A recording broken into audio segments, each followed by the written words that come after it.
राधे राधे भक्तजनों, आज आप सुने प्रदोष व्रत पूजा विधि साथ में कथा। पूजा अनुष्ठान शुरू करने से पहले सुबह जल्दी उठे और स्नान करे।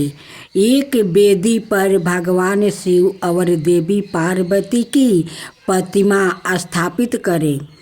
देसी घी का दीपक जलाए और गुड़हल आके मदर के फूल अर्पित करे। खीरी ठंडाई और घर पर बनी मिठाई का प्रसाद चढ़ाए। भगवान शिव और देवी पार्वती को समर्पित विभिन्न मंत्रों का जप करे। भगवान शिव का आशीर्वाद पाने के लिए शिव पुराण और शिव तांडवा स्तोत्र का पाठ भी करे। इसके साथ ही प्रदोष व्रत का पाठ करे। शाम को शिव परिवार की पूजा जरूर करे। आरती के साथ पूजा पूर्ण करे। फिर भोग प्रसाद परिवार के सदस्यों में बांटे। व्रती अपना व्रत सात्विक भोजन से खोले और तामसिक भोजन से बचे। प्राचीन काल में एक गरीब पुजारी हुआ करता था। उस पुजारी की मृत्यु के बाद उसकी विधवा पत्नी अपने भरण पोषण के लिए पुत्रा को साथ लेकर भीख मांगती हुई शाम तक घर वापस आती थी। एक दिन उसकी मुलाकात विदर्भ देश के राजकुमार से हुआ, जो कि अपने पिता की मृत्यु के बाद वो दर दर भटकने लगा था। उसकी यह हालत पुजारी की पत्नी से देखी नहीं गई। वो उस राजकुमार को अपने साथ अपने घर ले आई और पुत्रा जैसे रखने लगी। एक दिन पुजारी की पत्नी अपने साथ दोनों पुत्रा को संडील ऋषि के आश्रम में ले गई। वहाँ उसने ऋषि से शिव जी के प्रदोष व्रत की कथा और विधि सुनी और घर जाकर अब वो भी प्रदोष व्रत करने लगी। एक बार दोनों बालक ने वन में घूम रहे थे। उनमें से पुजारी का बेटा तो घर लौट गया, परंतु राजकुमार वन में ही रह गया। उस राजकुमार ने गंधर्व कन्याओं के कीड़ा करते हुए देखा तो उनसे बात करने लगा। उस कन्या का नाम अंशुमती था। उस दिन वो राजकुमार घर देरी से लौटा। राजकुमार दूसरे दिन फिर से उसी जगह पहुंचा जहां अंशुमती अपने माता पिता से बात कर रही थी। तभी अंशुमती की माता पिता ने उस राजकुमार को पहचान लिया और उससे कहा कि आप तो विदर्भ नगर के राजकुमार हो ना? आपका नाम धर्मगुप्त है। अंशुमती के माता पिता को वो राजकुमार पसंद आ गया और उन्होंने कहा कि शिव जी की कृपा से हम अपनी पुत्री का विवाह आपसे करना चाहते हैं। क्या आप इसे विवाह के लिए तैयार हैं? राजकुमार ने अपनी सभी कीर्ति दे दी तो उन दोनों का विवाह संपन्न हुआ।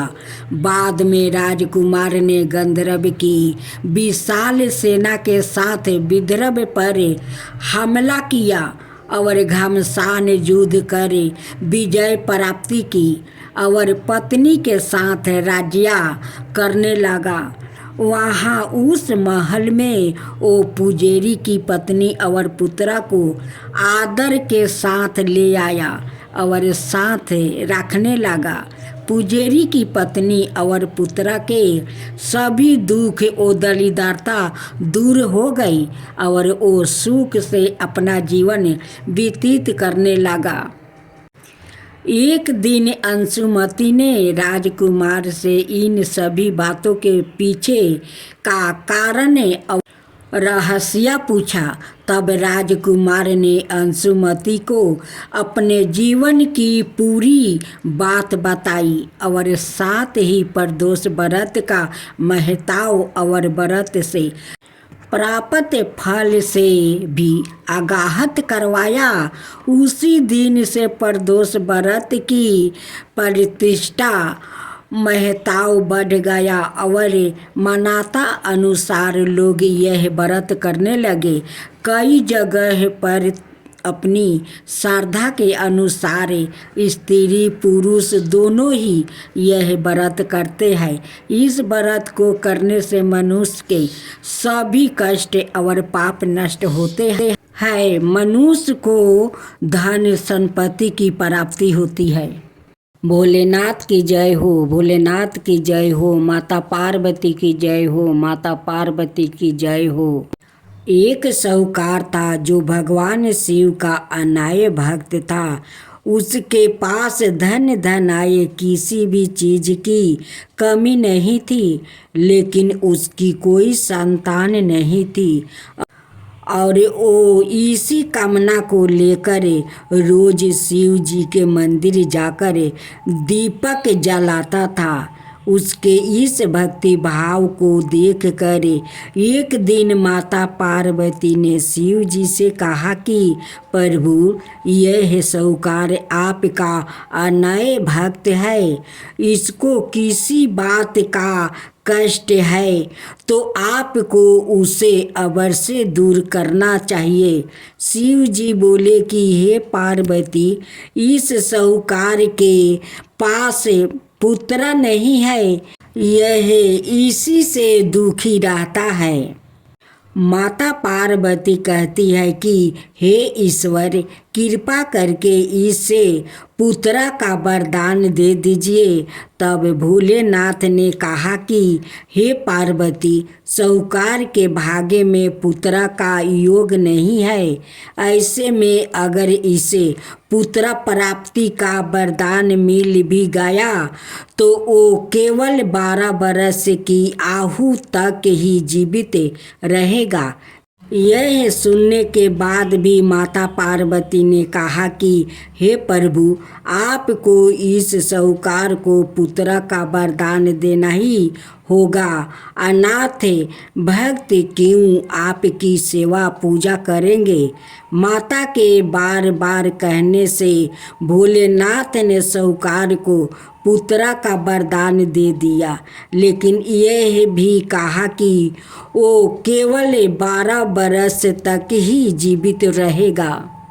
साहूकार यह सारी बातें सुन रहा था, इसलिए उसे ना तो खुशी हुई और ना ही दुख। वो पहले की तरह भोलेनाथ की पूजा अर्चना करता रहा। उधर सेठानी गर्भवती हुई और 9 महीने के बाद एक सुंदर सा बालक की प्राप्ति हुई। परिवार में खूब उत्साह मनाया गया, लेकिन साहूकार पहले ही की तरह रहा और उसने लड़का की 12 वर्ष की आयु का जिक्र किसी से भी नहीं किया।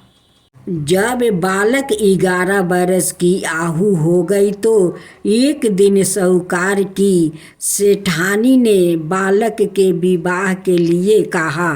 तो साहूकार ने कहा कि वो अभी बालक को पढ़ने के लिए काशी जी भेजेंगे। इसके बाद उसने बालक के मामा जी को बुलाया और कहा कि इसे काशी पढ़ने के लिए ले जाओ और रास्ते में जिस भी स्थान पर रुकना वहाँ यज्ञ करते और ब्राह्मणों को भोजन कराते हुए आगे बढ़ना। उन्होंने भी इसी तरह करते हुए जा रहे थे कि रास्ते में एक राजकुमारी का विवाह था। जिससे उसका विवाह होने वाला था वो एक आँख से काना था तो उसके पिता ने जब अति सुंदर साहूकार के बेटे को देखा तो उनके मन में आया कि क्यों ना इसे ही घोड़ी पर बैठाकर शादी के सारे कार्य संपन्न करवा लिया जाए। तो उन्होंने मामा से बात की और कहा कि इसके बदले में वो अथाह धन देंगे। तो वो भी राजी हो गया। इसके बाद साहूकार का बेटा विवाह की वेदी पर बैठा और जब विवाह कार्य संपन्न हो गया तो जाने से पहले उसने राजकुमारी की चदरी के पल्लू पर लिखा कि तेरा विवाह तो मेरे साथ हुआ, लेकिन जिस राजकुमार के साथ भेजेंगे वो तो एक आँख का काना है। इसके बाद वो अपने मामा के साथ काशी के लिए चल गया। उधर जब राजकुमारी ने अपनी चुनरी पर यह लिखा हुआ पाया तो उसने राजकुमार के साथ जाने से मना कर दिया। तो राजा ने भी अपनी पुत्री को बारात के साथ विदा नहीं किया। बारात वापस लौट गई। उधर मामा और भांजे काशी पहुंच गए थे। एक दिन जब मामा ने जग रचा रखा था और भांजा बहुत देर तक बाहर नहीं आए तो मामा ने अंदर जाकर देखा तो भांजे का प्राण निकल चुके थे। वो बहुत परेशान हुए, लेकिन सोचा कि अभी रोना पीटना मचाया तो ब्राह्मण चल जाएंगे और जग का कार्य अधूरा रह जाएगा। जब जग संपन्न हुआ तो मामा ने रोना पीटना शुरू किया। उसी समय शिव पार्वती उधर से जा रहे थे तो माता पार्वती ने शिव जी से पूछा, हे प्रभु, ये कौन रो रहा है? तभी उन्हें पता चलता है कि यह तो भोलेनाथ के आशीर्वाद से जन्म हुआ साहूकार का पुत्र है। तब माता पार्वती कहती है कि हे स्वामी, इसे जीवित कर दीजिए। अनाथ रोते रोते इसके माता पिता के प्राण निकल जाएंगे। तब भोलेनाथ ने कहा कि हे पार्वती, इसकी आहु इतना ही थी सो वो भोग चुका है, लेकिन माँ के बार बार आग्रह करने पर भोलेनाथ ने जीवित कर दिया। लड़का ओम नमः शिवाय करते हुए उठा और मामा भांजे दोनों के ईश्वर को धन्यवाद दिया और अपनी नगरी की ओर लौटा। रास्ते में वही नगर पारा और राजकुमारी ने उन्हें पहचान लिया। तब राजा ने राजकुमारी को साहूकार के बेटे के साथ बहुत सारे धन धनाये के साथ विदा किया। उधर साहूकार और उसकी पत्नी छत पर बैठे थे। उन्होंने यह प्रण कर रखा था कि यदि उनका पुत्र सकुशल ना लौटा तो वो छत से कूदकर अपना प्राण त्याग देंगे। तभी लड़के के मामा ने आकर साहूकार के बेटे और बहू के आने का समाचार सुनाया, लेकिन वो नहीं माने तो मामा ने शपथ पूर्वक कहा। तब तो दोनों को विश्वास हो गया और दोनों ने अपने बेटे बहू का स्वागत किया। उसी रात साहूकार को सपने में शिव जी ने दर्शन दिया और कहा कि तुम्हारे पूजन से मैं प्रसन्न हुआ। इसी प्रकार जो भी व्याकृत इस गाथा को पढ़ेगा या सुनेगा उसके समस्त दुखों दूर हो जाएगा और मन बचित सभी कामनाओं की पूर्ति होगी। जय शिवा ओमकारा प्रभु हरे शिवा ओमकारा ब्रह्मा विष्णु सदा शिव अर्धंगिनी धारा। ओम जय शिवा ओमकारा एकानन चतुरानन पंचानन राजे शिव पंचानन राजे हंसासन गरुड़ासन विषवाहन साजे। ओम जय शिवा ओमकारा दो भुज चार चतुर भुज दस भुज अति सोहे तीनों रूप निरखता त्रिभुवन जन मोहे। ओम जय शिवा ओमकारा अक्षर माला बने माला मंगी माला तारी चंदन मृग मद सोहे बोले सुभिकारी। ओम जय शिवा ओमकारा श्वेतांबर पीतांबर बागंबर अंगे सनिकादिके बरे मादिकी भूतादिकी संगे। ओम जय शिवा ओमकारा करिके मध्यम कमंडल चक्र त्रिशूल धरता जग करता जग भरता जग पालन करता। ओम जय शिवा ओमकारा ब्रह्मा विष्णु सदा शिव जानते अविवेका प्राण बचर के मध्यम याहे तीनों एका।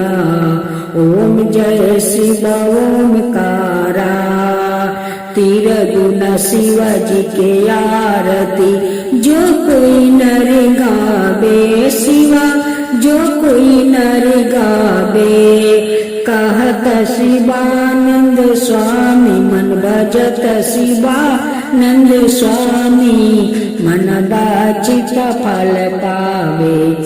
ओम जय शिवा ओमकारा जय शिवा ओमकारा।